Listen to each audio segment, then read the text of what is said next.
Stick on nails എങ്ങനെയാണ് perfect ആയിട്ട് ഒട്ടിക്കേണ്ടതെന്ന് അറിയാവോ? വാ നമുക്കതൊന്ന് കാണാം. നെയിലിൻ്റെ സൈസിലുള്ള സ്റ്റിക്കേഴ്സ് സെലക്ട് ചെയ്യുക. Stick on your nails.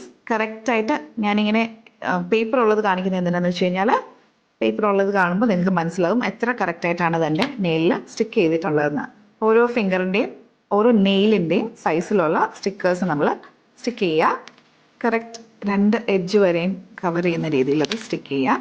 ഇത് ഡബിൾ സൈഡഡ് ഗ്ലൂ പാച്ചസ് ആണ്.